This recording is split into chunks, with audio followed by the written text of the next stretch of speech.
Dear students, this is Praveen Kumar Agrawal from Management Department. Welcomes you in my today's lecture of Managerial Economics. आज के lecture में हम discuss करेंगे about the second component of long run cost function. जैसा कि previous lecture में हमने discuss किया था about the long run cost function and it's first component that was the long run total cost. आज के लेक्चर में हम डिस्कस करेंगे कि इसका सेकंड कंपोनेंट जिसे हम लॉन्ग रन एवरेज कॉस्ट का नाम देते हैं या शॉर्ट में इसे हम LAC का नाम देते हैं, इसका कॉन्सेप्ट क्या है। LAC जैसे हमने LTC कर्व को ऑब्टेन किया था और LTC कर्व को ऑब्टेन करने के लिए हमने different short run total cost curve का एक कॉम्बिनेशन लिया था और उसके एनवेलप के बेसिस पर यानी जितने भी short run total cost curves मेरे पास इकट्ठे हुए थे STC1, STC2, STC3, STC4 इनको फॉलो करते हुए मैंने या इनको कवर करते हुए मैंने एक कर्व ड्रॉ किया था जिसके बेसिस पर मुझे long run total cost curve मिल गया था। यानी कि LTC was the combination of different short run cost curves. In the same way अगर मैं LAC की बात करूं तो LAC is obtained by the combination of different short run average cost curves। Clear कैसे ऑब्टेन होगा इसको तो हम अभी थोड़ी देर में डिस्कस करेंगे, लेकिन पहले हम ये बात करते हैं लॉन्ग रन एवरेज कॉस्ट का कॉन्सेप्ट क्या होता है। In the short run there is only one short run average cost curve corresponding to one plant. However, in the long run a firm has a number of alternatives with regard to the scale of production. The long run average cost curve can be derived from a number of short run average cost curves corresponds to different plant sizes। यानी कि कुल मिला के जो long run average cost curve है वो depend करता है short run average cost curve पर, क्योंकि जब मार्केट में अगर शॉर्ट रन की बात करी जाए तो केवल और केवल फर्म के पास एक ही प्लांट होता है और उसके रेफरेंस में फर्म के पास एक single short run average cost curve available होता है। जैसे जैसे मार्केट में डिमांड बढ़ती चली जाती है उसके अकॉर्डिंग ऑर्गेनाइजेशन क्या करती है अपने स्केल ऑफ प्रोडक्शन को भी इंक्रीज करती है और स्केल ऑफ ऑपरेशन को या स्केल ऑफ प्रोडक्शन को इंक्रीज करने के लिए वो नंबर ऑफ प्लांट्स बढ़ाती चली जाती है। सेकंड प्लांट को इंट्रोड्यूस करती है, फिर थर्ड प्लांट को इंट्रोड्यूस करती है, फिर फोर्थ प्लांट को इंट्रोड्यूस करती है और हर प्लांट के रेफरेंस में उसके पास एक separate short run average cost curve उसे मिलता चला जाता है।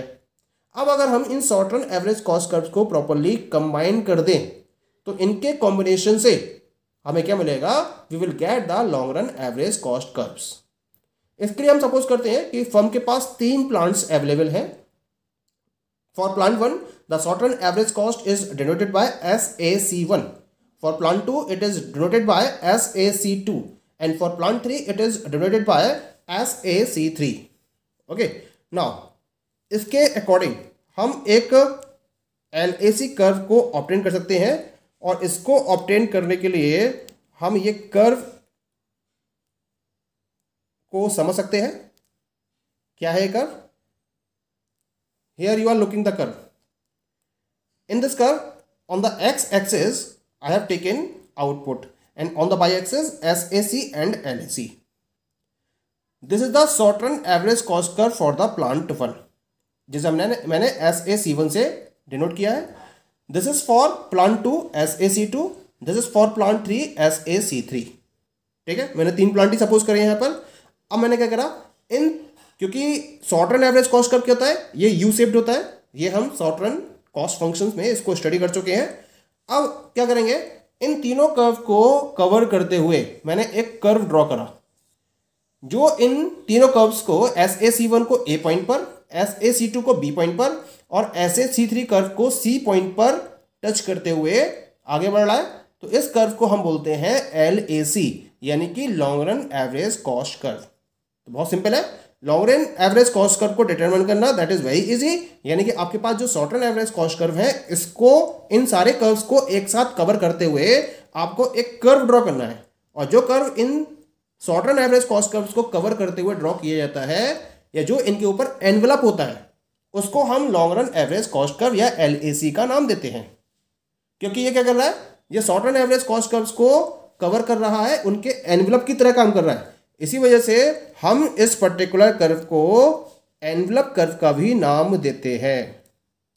कर्व में एक खास बात आप देख रहे हैं कि SAC1 और LAC कर्व टेंजेंट है एट द पॉइंट ए, और इसके करस्पॉन्डिंग जो आउटपुट है वो क्या है, OQ1। ठीक है, इस पॉइंट के बाद से क्या होता है, लगातार कॉस्ट बढ़नी स्टार्ट हो जाती है। तो इसी वजह से फर्म क्या करती है, प्लान 2 की तरफ मूव हो जाती है। प्लान 2 में भी SAC2 और LAC कर्व बी पॉइंट पर टेंजेंट है एक दूसरे के, और इसके करस्पॉन्डिंग आउटपुट कितना है, OQ। क्लियर। इस पॉइंट के बाद से क्या है, इस पॉइंट के बाद से कॉस्ट प्लान 2 में भी बढ़ रही है, और जो लॉन्ग रन लेवल पर बात करें तो वहां भी ये कॉस्ट बढ़ रही है लगातार। यानी कि this is the optimum level of output जिसे फर्म प्रोड्यूस करना चाहेगी। और अगर मैं SAC3 प्लान 3 की बात करूं तो SAC3 कर्व और LAC सी पॉइंट पर टेंजेंट है, और इस पॉइंट के करस्पॉन्डिंग आउटपुट आ गया OQ2। तो यहां आपको एक खास बात दिखाई दे रही है कि OQ is the level of output जहां कॉस्ट मिनिमम है, चाहे वो शॉर्ट रन की बात करी जाए चाहे वो लॉन्ग रन की बात करी जाए। तो this output is known as the optimum level of output for the firm. और फर्म क्या करती है, OQ लेवल पर ही मेंटेन करना चाहती है अपने आउटपुट को, क्योंकि यहां पर इसकी कॉस्ट क्या है, मिनिमम है।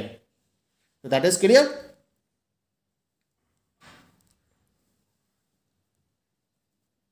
So what you are having in this diagram, LAC curve envelopes the SAC curves, so it is known as the envelope curve.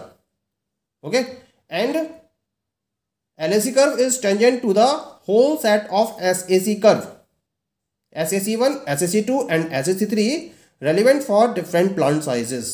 और यहाँ different plant sizes क्या है, OQ1 है पहला आउटपुट लेवल, OQ है सेकेंड लेवल ऑफ आउटपुट, और OQ2 है third level of output. यहाँ जो OQ है वो ऑप्टिमम लेवल ऑफ आउटपुट को रिप्रेजेंट करता है। So it is clear. In this way we can obtain the long run average cost curve. Now we come to the third component of long run cost function, and this is known as the long run marginal cost, और it is known as the in short LMC। क्या show करता है ये, the long run marginal cost curve shows the minimum amount by which cost is increased each time when output is increased, or the maximum amount of the total cost that can be reduced when output is reduced। कुल मिला के जब आप output को increase कर रहे हो तो इंक्रीज करने के साथ जिस पर्टिकुलर एडिशनल अमाउंट से कॉस्ट को इंक्रीज किया जा रहा है, क्लियर। या फिर जब आप आउटपुट को रिड्यूस कर रहे हो तो जिस पर्टिकुलर अमाउंट से टोटल कॉस्ट को रिड्यूस किया जा रहा है, वो मैक्सिमम अमाउंट रिडक्शन के केस में या वो मिनिमम अमाउंट इंक्रीमेंट के केस में लॉन्ग रन मार्जिनल कॉस्ट के नाम से जानी जाती है। Point is clear.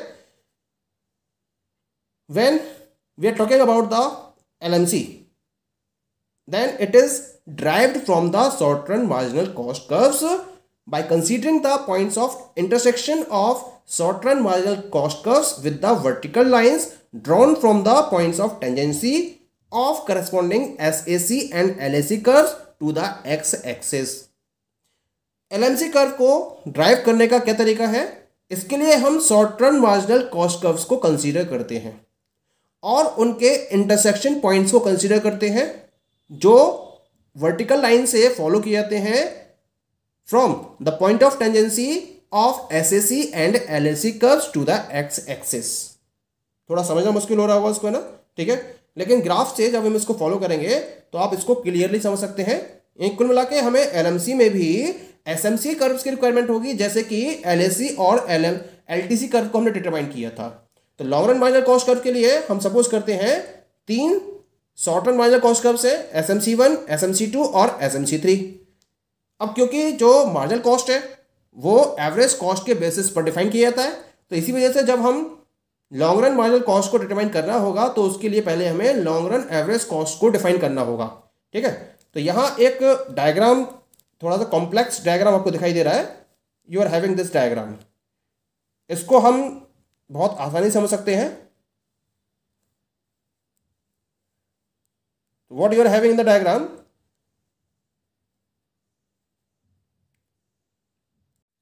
So this is the curve representing the long run marginal cost curve.